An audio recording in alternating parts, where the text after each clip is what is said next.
Bom dia, vamos lá então. Capítulo 5, a traição. Eu vou iniciar a leitura. É possível trair ou sofrer uma traição de diversas formas. Segundo o dicionário, trair significa ser infiel ou abandonar traiçoeiramente ou deletar.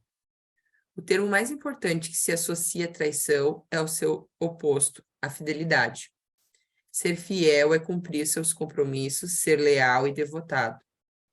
Podemos confiar numa pessoa fiel. Quando a confiança é destruída, podemos ser vítimas da traição.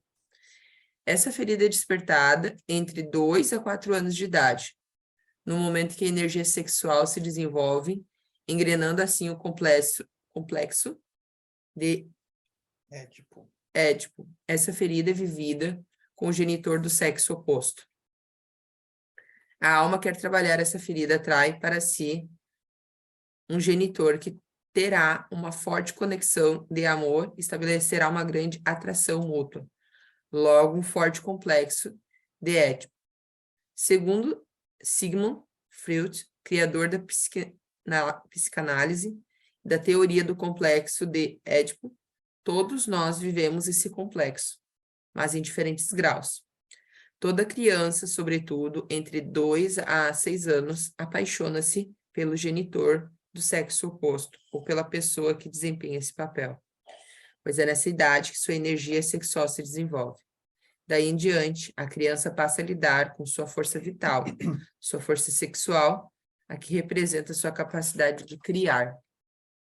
É natural que ao nascer, o bebê grude na mãe e tenha uma enorme necessidade de sua atenção e de seus cuidados. Mas a mãe deve seguir com suas atividades cotidianas e cuidar dos outros membros da família também, como fazia antes da chegada do bebê. Se ela se curva a todos os seus caprichos, a ponto de se tornar sua escrava, a criança começa a achar que pode substituir o pai e satisfazer a mãe sozinha. Nesse caso, segundo o Dr. Freund, a criança não passará pela fase edipiana, essencial ao seu desenvolvimento, o que lhe será muito prejudicial psicológica e sexualmente quando adulta. Atravessar bem a fase edipiana significa que a criança foi capaz de reconhecer que o pai foi essencial em sua criação, mesmo que ele não esteja presente. A mãe deve fazer a criança perceber que esse pai existe, que é tão importante quanto ela própria. Assim que a criança começa a compreender que houve a união dos dois sexos para concebê-la, ela desenvolve o interesse pelo sexo oposto. Desenvolve, então, um desejo inconsciente de fazer um bebê com o genitor do sexo oposto. Ao mesmo tempo, é o seu poder de criação que se desenvolve. Isso explica o comportamento das meninas que tentam seduzir o pai e dos meninos a mãe. Eles fazem de tudo para obter o afeto do genitor do sexo oposto. E vão tentar protegê-lo, apesar da decepção de não receber a atenção desejada. Quando o genitor do mesmo sexo da criança magoa o do sexo oposto, a criança vivencia essa mágoa e pode chegar a desejar a morte do genitor que ela vê como vilão. Infelizmente, na maior parte do tempo, o complexo de Édipo é mal vivenciado porque a mãe é possessiva demais em relação ao filho e o pai em relação à filha. Quanto mais desvalorizado o pai, mais difícil resolver o complexo de Édipo. Observei que aqueles que são vítimas de traição não resolveram o seu complexo de Édipo quando jovens. Isso significa que seu apego ao genitor do sexo oposto é muito maior, o que mais tarde afetará suas relações afetivas e sexuais. Eles tenderão a compará-lo o tempo todo ao seu parceiro ou criarão expectativas irreais ao respeito do seu companheiro, por causa do que receberam do pai ou da mãe. No momento do ato sexual, essas pessoas sentirão mais dificuldade de se entregar completamente, pois temerão ser enganadas pelo outro. A alma que encarna com o objetivo de curar a ferida da traição, escolhe pais que utilizam a sedução com a criança que são mais centradas em si mesmas. Esse tipo de pai e mãe faz com que a criança sinta que eles precisam dela. E tudo que a criança quer é que o genitor do sexo oposto se sinta bem. Ela tenta por todos os meios ser especial para ele. O homem que sofre de ferida de traição me contou que, quando criança, sua mãe e suas irmãs o valorizavam, dizendo que ele só conseguia deixar os sapatos brilhando quando engraxava ou o chão da casa limpíssimo quando o varria. Portanto, ao executar essas duas tarefas, ele se sentia especial. Ele não compreendia que era manipulado pela sedução. Este é um exemplo que demonstra como é possível vivenciar inconscientemente a traição quando jovem. A criança se sente traída pelo genitor do sexo oposto sempre que este não cumpre uma promessa ou trai sua confiança. Ela vivencia essa traição principalmente em sua conexão amorosa ou sexual. Por exemplo, uma menina experimenta traição sempre que percebe que seu pai se sente traído pela sua mãe. É como se ela a estivesse trocando. Um sentimento de traição pode ser igualmente experimentado quando a menina é ignorada pelo pai depois da chegada de um bebê menino. Quando a criança começa a viver experiências de traição, cria para si uma máscara para se proteger, como no caso das outras feridas. Essa máscara é o do controlador. O tipo de controle que ele exerce não é motivado pela mesma razão que o controle exercido pelo masoquista. O masoquista controla para não ter vergonha de si mesmo ou para não causar vergonha a alguém, ao passo que o controlador age para garantir que os compromissos que assumiu sejam respeitados e para ser fiel e responsável, de maneira a se assegurar que os outros cumpram igualmente os seus compromissos. O controlador cria para si um corpo que transmite força e poder e que parece dizer: sou responsável, podem confiar em mim. Podemos reconhecer o homem controlador pelos ombros fortes, mais largos que os quadris. Às vezes, essa diferença entre ombros e quadris não é tão grande, mas, como eu disse no capítulo anterior, confie em sua intuição. Quando você tiver a sensação de que a parte de cima do corpo de alguém emana mais energia, provavelmente essa pessoa é vítima de traição. Em contrapartida, se você vir um homem com ombros largos, bíceps vigorosos e peito estufado, usando uma camisa justa para exibir os músculos, pode apostar que esse homem tem uma ferida da traição mais grave. De maneira geral, as pessoas portadoras da máscara do controlador conquistam seu lugar e não são muito atraentes. Parece que algo nelas sempre diz: olhe para mim. Também costumam ter alguns quilos a mais, mas não se pode dizer que sejam gordas. São qualificadas como pessoas fortes. Não parecem gordas vistas de costas. Entretanto, podem ter uma barriga proeminente. É uma maneira de mostrar força. Os orientais chamam isso de força do hara.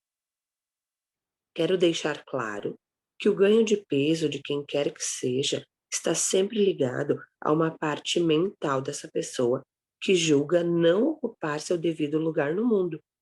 Portanto, o excesso de peso não significa necessariamente a ferida da humilhação, explicada no capítulo anterior.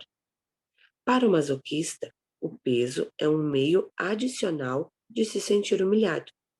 No caso das outras feridas, engordar tem a ver com o desejo de ocupar mais espaço.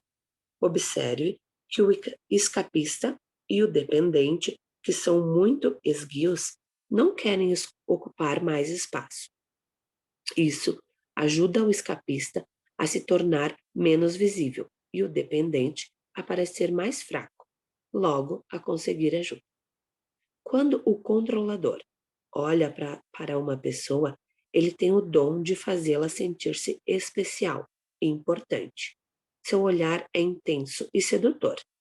A intensidade de seu olhar o ajuda a perceber o que acontece à sua volta. O controlador também usa muito os olhos para manter o outro à distância ou para intimidá-lo. Dessa forma, protege-se, dissimulando sua fraqueza, sua vulnerabilidade ou sua impotência. Assim como acontece com todas as feridas, quando uma pessoa possui apenas uma das características mencionadas, sua ferida é menos grave. Reconhecemos o domínio em que uma pessoa é controladora e tem medo de ser traída pela parte do corpo que indica força ou poder. Por exemplo, quando a mulher ou o homem tem quadris largos e barriga proeminente, como uma boa proteção, isso indica raiva do sexo oposto, sobretudo no campo sexual. É provável que a pessoa tenha se sentido assediada sexualmente quando mais jovem, ou tenha sido vítima de abuso sexual, o que explica essa forma de proteção. Se você se reconhece na descrição física do controlador, mas não é uma pessoa introvertida, talvez seja ainda mais difícil de se identificar nos comportamentos citados a seguir, pois o controle que você exerce é dissimulado, logo, muito mais fácil de aflorar a consciência. Se for esse o caso, as pessoas que o conhecem podem lhe dizer, depois de ler o trecho a seguir, se você usa a máscara de controlador. Quando a pessoa é mais extrovertida, seu controle é mais aparente e fácil de constatar. Quanto ao comportamento e às atitudes do controlador, a força é uma característica comum a todas as pessoas que têm a ferida da traição. É importante para elas exibir força e principalmente coragem. Muito exigentes consigo mesmas, querem mostrar aos outros do que são capazes. Percebem todo ato de covardia, portanto, falta de coragem, como uma traição. Recriminam-se energeticamente quando desistem de um projeto por medo de ir até o fim. Têm muita dificuldade de aceitar a fraqueza dos outros, como sentem dificuldade de aceitar qualquer forma de traição. Proveniente delas mesmas ou dos demais, se esforçam ao máximo para ser pessoas responsáveis, fortes, especiais e importantes. Dessa forma, o controlador satisfaz seu ego, que não suporta perceber que ele próprio seja capaz de cometer uma traição. Não se esqueça que de todas as nossas feridas são expostas para nos lembrar de que, se os outros nos fazem sofrer, é porque fazemos a mesma coisa a eles ou a nós mesmos. Isso pode não ser compreendido nem aceito pelo ego. Se você se reconhece na máscara do controlador e sente certa resistência ao ler estas linhas, é seu ego que resiste e não seu coração. Entre as 5 feridas, o controlador é o que mais cria expectativas com relação aos outros, pois gosta, pois gosta de prever e controlar tudo. Mencionei num capítulo anterior que o dependente também cria muitas expectativas com relação aos demais, mas são expectativas referentes à sua necessidade de ser ajudado e apoiado, devido à ferida do abandono. Assim, ele se sente importante. As expectativas do controlador, por sua vez, têm como objetivo verificar se os outros estão fazendo direito o que devem fazer e se são confiáveis. O controlador também tem grande habilidade para adivinhar as expectativas alheias. Em geral, quando diz ou responde alguma coisa, é em função das expectativas do outro, o que não significa, porém, que ele tenha a intenção de fazer realmente o que acaba de dizer. O controlador tem uma personalidade forte, afirma suas crenças com veemência e espera que concordem com elas. Forma rapidamente uma opinião sobre determinada pessoa ou situação e tem convicção de que a razão está do seu lado. Afirma seu ponto de vista de maneira categórica e quer, a todo preço, convencer os demais. Diz com frequência: você entendeu? Para se certificar de que foi bem compreendido.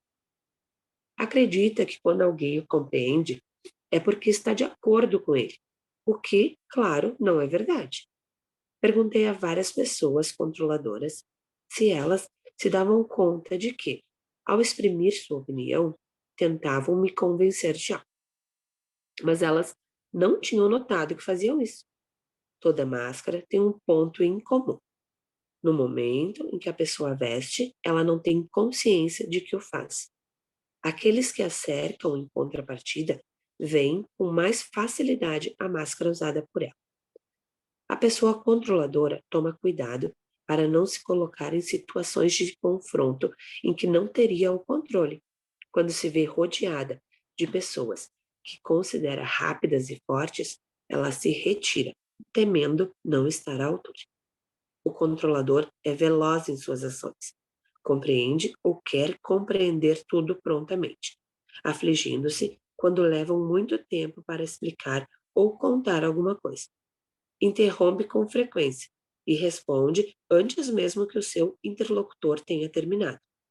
Em contrapartida, se alguém ousa lhe dar o mesmo tratamento, responde irritado: Deixe-me terminar, ainda não concluí. Talentoso e ágil, ele não tem a mínima paciência com os lentos e precisa se esforçar para não se estressar com eles. É muito comum ele tentar controlar os outros nesse tipo de situação. Por exemplo, seguir de automóvel outro motorista que dirige lentamente, o deixa impaciente e furioso. O pai controlador, por sua vez, exige que seus filhos sejam rápidos e aprendam depressa. O mesmo se dá no que diz respeito a si próprio, quando a coisa não anda no ritmo que ele quer. E principalmente quando é defrontado com algum imprevisto. Ele se enfurece. Adora ser o primeiro a terminar o que quer que esteja fazendo, em especial quando se trata de uma competição. Terminar em primeiro lugar é ainda mais importante do que fazer direito. Às vezes, chega a mudar as regras do jogo para que o vento sopre a seu favor. Quando os acontecimentos não ocorrem segundo suas expectativas, ele se torna agressivo, mas não se vê como uma pessoa agressiva. Enxerga-se, na verdade, como alguém que marca presença, que é forte e não se deixa engambelar. Dos 5 tipos de personalidade, o controlador é o de humor mais instável. No momento, pode transbordar amor e atenção, e no minuto seguinte, perder as estribeiras por causa de um pequeno incidente. Seus amigos e parentes não sabem como agir. Algumas pessoas podem vivenciar esse tipo de atitude como traição. O controlador deve, então, trabalhar a paciência e a tolerância, sobretudo quando uma situação o impede de fazer as coisas à sua maneira e segundo suas expectativas. Por exemplo, se estiver doente, ele fará de tudo para se curar o mais rápido possível, a fim de poder continuar a cuidar de seus afazeres. Quando os de seu convívio adoecem, ele não tem paciência. O controlador é levado a futurizar, isto é, a tentar prever o futuro. Sua mente é muito ativa. Quanto mais intensa a ferida, mais ele quer ter o controle de tudo para evitar ser vítima de traição. Os principais inconvenientes dessa atitude são o desejo de que tudo aconteça como ele previu e a criação de um monte de expectativas com relação ao futuro. Essa atitude o impede de viver bem o aqui e agora.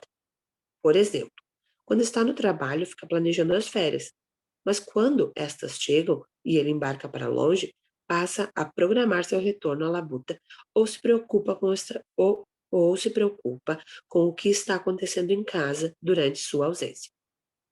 Em geral, ele fica mais ansioso por verificar se tudo se dará como ele previu do que por desfrutar do momento presente.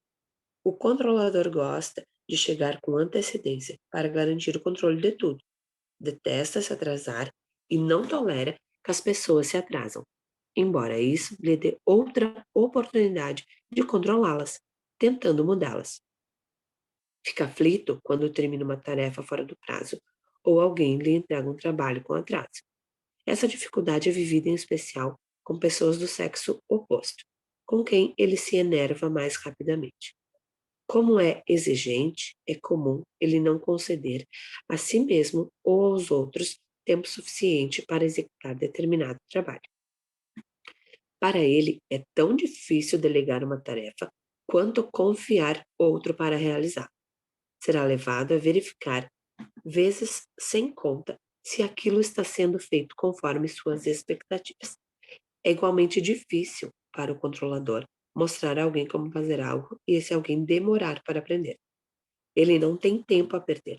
Então, quando o delega, são atividades fáceis ou tarefas pelas quais não será criticado se forem bem feitas. Eis porque o controlador precisa ser rápido. Ele faz quase tudo sozinho. Quando isso não acontece, ele se dedica a vigiar os que o ajudam. Ele é mais exigente com os outros do que consigo mesmo. Tem a tendência de confiar com mais facilidade nas pessoas do mesmo sexo que ele e de vigiar e controlar as do sexo oposto. Ressalto que a ferida da traição é despertada no controlador sempre que ele está na presença de uma pessoa relapsa com seus deveres. O controlador, julgando-se trabalhador irresponsável, não aceita o ócio. Segundo ele, uma pessoa só tem direito ao ócio depois que executar todas as tarefas pelas quais é responsável. Ver uma pessoa sem fazer nada, sobretudo do sexo oposto, lhe dá nos nervos. Qualifica-a de preguiçosa e desconfia dela.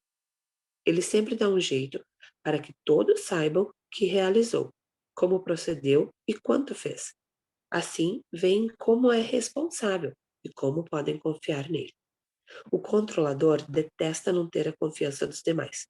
Considera-se tão empenhado e talentoso que acredita que todos devem sempre reportar-se a ele. No entanto, não enxerga sua própria dificuldade de confiar nos outros. O controlador resiste a se abrir com quem quer que seja, pois teme que um dia suas confidências sejam usadas contra ele. Precisa confiar de verdade em alguém, para que este se torne seu confidente. Em contrapartida, é o primeiro a contar aquilo que lhe confidenciaram, porque acredita que tem uma boa razão para fazer. Gosta de acrescentar uma pimentinha ao que os outros dizem ou fazem. Por exemplo, quando uma mãe repreende o filho, o pai controlador, passando ao lado deles, reforça: Você ouviu o que sua mãe acabou de falar? O assunto não é da sua conta, mas mesmo assim ele mete o bedelho. Se essa situação acontece com uma menina, há fortes chances de que ela vivencie isso como uma traição, sobretudo quando é a queridinha do pai, e este não sai em sua defesa quando a mãe a castiga. Em geral, o controlador gosta de ter a última palavra, e é por isso que sempre há alguma coisa a acrescentar a tudo, ou quase tudo. Interfere exageradamente nos assuntos alheios, como é rápido em perceber as coisas que se passam à sua volta e se julga mais forte do que estão ao seu redor. Costuma se encarregar de tudo. Acha que deve ajudá-los a organizar suas vidas. Não compreende que age assim para ter o controle. Cuidando dos outros, pode controlar o que eles vão fazer e também como e quando farão. Quando o controlador se ocupa dos problemas alheios, ele tem a sensação de que os outros são mais fracos do que ele. Esta é uma maneira disfarçada de exibir sua própria força. Enquanto não acreditar de verdade em sua força, fará de tudo para tentar demonstrá-la aos outros. Por outro lado, o controlador é muito sensível, mas essa sensibilidade não aparece, pois ele está ocupado demais em mostrar sua força. Como já vimos, o dependente cuida dos outros para garantir ajuda e apoio. O masoquista age assim para ser uma boa pessoa e não envergonhar ninguém. O controlador, por sua vez, cuida dos problemas dos outros para não ser vítima de traição ou para se certificar de que esses indivíduos corresponderão às suas expectativas. Se você se vê como uma pessoa que julga responsável por dar um jeito na vida de todos aqueles a quem ama, sugiro que analise detidamente sua motivação. O ego do controlador prevalece facilmente quando alguém o repreende, pois ele não gosta de ser vigiado, em especial por outro controlador. Experimenta grande inquietação diante de pessoas autoritárias, pois julga que elas querem controlá-lo.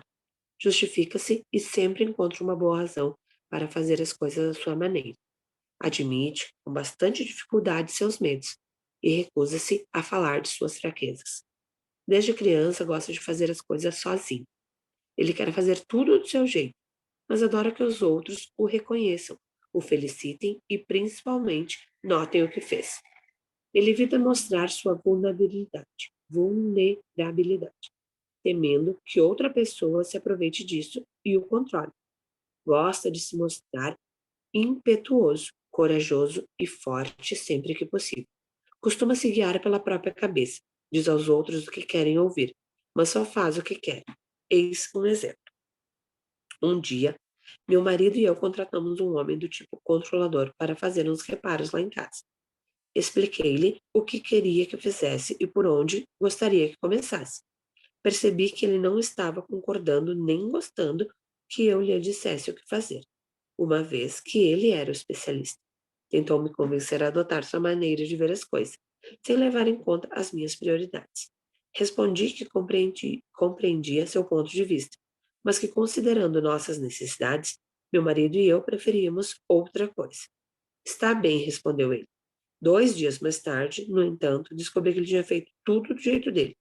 Quando lhe comuniquei meu desagrado, pois não fizera nada como eu havia pedido, suas justificativas já estavam todas prontas. Ele deu um jeito de ter a última palavra, pois já era tarde demais para refazer tudo. Mencionei anteriormente que o controlador não gosta das pessoas autoritárias, mas ele não se dá conta do número de ocasiões em que dá ordens e decide pelos outros. Acho muito curioso observar um controlador ocupando um cargo de direção ou vigilância num lugar público como um restaurante, um hospital, uma loja, etc. Ele quer saber tudo o que se passa, dá sua opinião sem que esta seja solicitada. Não consegue se abster de acrescentar um comentário ao que os outros fazem ou dizem. Certo dia, num restaurante, observei um garçom controlador dar ordens a outro garçom que tinha todas as características do escapista. O controlador dizia sem parar ao escapista como ele devia servir, e o escapista ergueu os olhos para o teto em sinal de irritação. Ele acabara de transmitir minhas impressões ao meu marido, dizendo-lhe que aqueles dois eram bem capazes de se engalfinhar. Quando o jovem escapista que nos servia, dirigiu-se à nossa mesa e começou a nos contar como a situação estava difícil para ele e planejava pedir demissão em breve. Conhecendo essas feridas, não me admirei ao ouvir tais declarações, pois um escapista que se sente muito rejeitado prefere fugir a enfrentar a situação. O mais interessante nessa história é que o garçom controlador não era sequer seu chefe ou superior. Simplesmente julgara por bem transformar o outro em um profissional tão bom quanto ele. O controlador parecia dominar bem a clientela. Se mostrava muito orgulhoso com seu trabalho e não se dava conta de que sua atitude autoritária estava mais ocupado em mostrar ao patrão que era um bom funcionário e que podiam confiar nele em qualquer situação. Do seu ponto de vista, o outro garçom deveria lhe ser grato pela ajuda que ele oferecia, o que chamamos controle. O controlador chama de ajuda. Como meu marido e eu comemos muito em restaurantes quando viajamos, acho bastante útil conhecer os diferentes tipos de ferida, pois isso me ajuda a saber a maneira de abordar os garçons. Por exemplo, sei que se eu fizer uma observação desagradável a um garçom controlador ou lhe comunicar um erro que cometeu, ele começará imediatamente a se justificar, podendo inclusive mentir para salvar sua reputação e não fazer papel de tolo. Se minha abordagem for controladora, não obtenho dele o que quer. Ele precisa sentir que faz as coisas porque quer e não porque lhe é imposto. Vivi certas experiências em que o garçom me fazia esperar de propósito, só para mostrar quem teria a última palavra. Quando alguém tenta convencer o controlador de uma ideia nova, ele, em geral, se mostra cético. O mais difícil para ele é ser pego de surpresa, não ter tempo de se preparar. Despreparado, ele corre o risco de não deter o controle e, por consequente, ser controlado. Como para ele o fator surpresa é uma emoção difícil de vivenciar, sua primeira reação é retirar-se e ficar em estado de alerta. Ele precisa pensar e estar preparado para toda e qualquer eventualidade. Não gosta que os outros mudem de ideia e ele se veja numa situação inesperada. Mas quando é ele quem decide, se dá o direito de mudar de ideia a seu bel prazer. Uma mulher com ferida da traição me contou que, quando era jovem, sempre tentava antecipar as reações do pai. Quando ela esperava ser repreendida por ter feito alguma tolice, ele não fazia nada. Quando supunha que ia ser elogiada por suas boas notas escolares, ele brigava sem que ela soubesse de onde vinha sua raiva. Esse exemplo ilustra bem o fato de que sua ferida de traição atraía para ela esse tipo de comportamento por parte do pai, assim como o próprio pai adotava essa postura. Era como se ele tivesse um prazer maligno em pegá-la de surpresa, não correspondendo às expectativas dela, que ele parecia conhecer antecipadamente. Todo, todo tipo de atitude imprevisível da parte do genitor costuma criar um sentimento de traição na criança do tipo controlador. Muito desconfiado, o controlador é rápido em taxar os outros de hipócritas. No entanto, com seu comportamento manipulador, é igualmente hipócrita. Por exemplo, quando as coisas não correm como ele quer, fica furioso e fala mal das pessoas pelas costas, para quem quiser ouvir. Ele não percebe nesse momento que está agindo tão mal quanto aqueles a quem critica. O controlador tem horror a que mintam para ele. Prefiro que me batam a que mintam para mim, costuma dizer.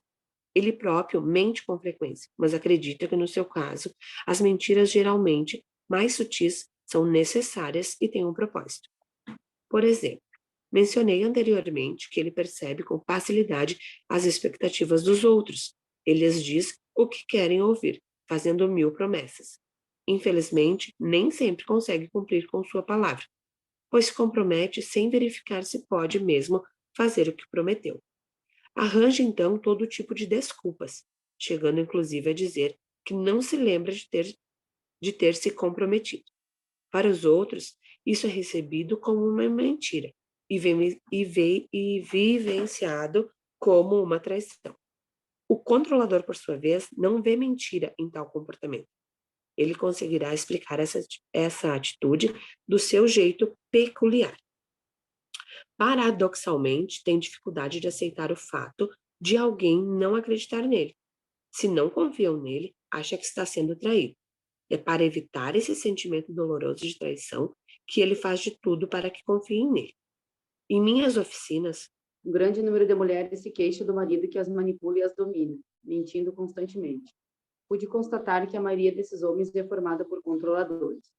Não estou dizendo que todas as pessoas controladoras mentem, mas isso parece mais provável de acontecer com as que têm esse perfil. Se você se reconhece nessa ferida, aconselho a ficar bem atento, pois é comum o mentiroso não se dar conta de que mente. Você pode, inclusive, perguntar aos que o conhecem bem, se tem a impressão de que às vezes mente. Você às vezes mente. O controlador tampouco tolera as pessoas que trapaceiam. Porém, quando ele mesmo trapaceia jogando cartas, por exemplo, diz que é para fazer rir ou para ser notario. Se trapaceia em sua declaração de imposto de renda, diz que todo mundo faz a mesma coisa. Além disso, o controlador não gosta de ver uma situação em que deva denunciar os erros de alguém, como um colega de trabalho, por exemplo. Ele sabe que quando alguém faz a mesma coisa com ele, sente isso como uma traição. Por isso, não gosta de fazer a mesma coisa com os outros. Há alguns anos, minha empresa, Ecotiton Corps, uma funcionária recém-contratada passava por telefone informações erradas aos clientes. Aquilo aconteceu durante várias semanas até outra funcionária me relatar o caso. Fui então conversar com um rapaz que trabalhava ao lado dela para saber se havia percebido algo. Ele me confessou que sabia desde o início, mas que dedurar não fazia parte das suas tarefas. Não é difícil o leitor imaginar que minha parte controladora, que sempre prezou a reputação da empresa, ficou furiosa. Com efeito, a reputação do controlador é muito importante. Quando alguém faz ou diz alguma coisa capaz de afetar a boa reputação que tenta manter, ele se sente insultado, pois vê isso como uma grave traição. Será capaz de mentir para obter ou salvaguardar sua imagem. Para ele, ser considerado uma pessoa confiável, responsável e que cuida bem dos negócios é o mais importante. Quando fala de si, não se mostra completamente. Só revela o que é bom para a sua reputação. Hesita muito em ser avalista de alguém no empréstimo financeiro, pois teme por sua reputação se o outro não pagar. Se após muita reflexão decide ser fiador de outra pessoa e esta não respeita seu compromisso, o controlador vive o episódio como uma traição grave. Também é do tipo que não gosta de se endividar, e quando isso acontece, paga o mais rapidamente possível para manter seu nome limpo. Pude notar que os pais controladores agem mais em função de manter a própria reputação do que visando a felicidade dos filhos. Tentarão convencê-los de que é para o seu bem, mas eles não são tolos. Sabem quando os pais pensam mais em si mesmos. O pai controlador quer decidir por eles, enquanto aquele que pensa verdadeiramente na felicidade dos filhos procura antes saber o que os faria felizes. Vamos para o tempo de compartilhar agora. Estamos na página 104.